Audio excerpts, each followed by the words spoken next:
சத்யா, அவங்க சொன்னதுல எந்த தப்பும் இல்லை. ஏன்னா அதான் ரியாலிட்டி.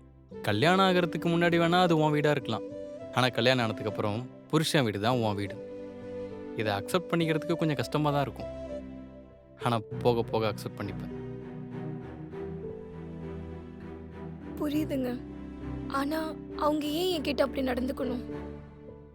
இங்கே பாரு சத்யா, உங்கள் அப்பா அம்மா அப்படி நடந்துக்கிட்டது உன் மேலே இருக்க பாசத்தினால தான். ஒரு வருஷத்துக்கு அப்புறம் உன்னை பார்க்குறாங்கல்ல, அந்த சந்தோஷத்தில் தான் இப்படிலாம் நடந்துக்கிட்டாங்க. உன் தம்பி இவ்வளோ நாள் நீ அவனுக்கு அக்கா, ஆனால் இப்போ உனக்கு கல்யாணம் ஆயிடுச்சு, கூட மாமா வேற இருக்காருன்னு ஒரு மரியாதையில் எப்படி நடந்துக்கிட்டான். உன் தங்கச்சி, நீயும் உன அந்த பெட்ரூம்குள்ளார எவ்வளோ சண்டை போட்டிருப்பீங்க. ஆனால் இப்போ அவளுக்கு சண்டை போகிறதுக்கு ஆளே இல்லை. அதான் அப்படிலாம் பேசுனா. புரிஞ்சா? இங்கே பாரு, வீட்டுக்குள்ளே இருந்தால் ஒரு மாதிரி இருக்கும். பா, எங்கேயாச்சும் வெளில போகலாம்.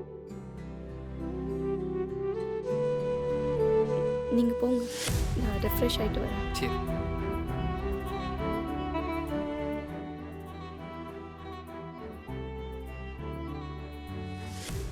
பொதுவாக பொண்ணுங்களுக்கு பிறந்த வீடு புகுந்த வீடுன்னு மொத்தம் 2 வீடு இருக்கும்.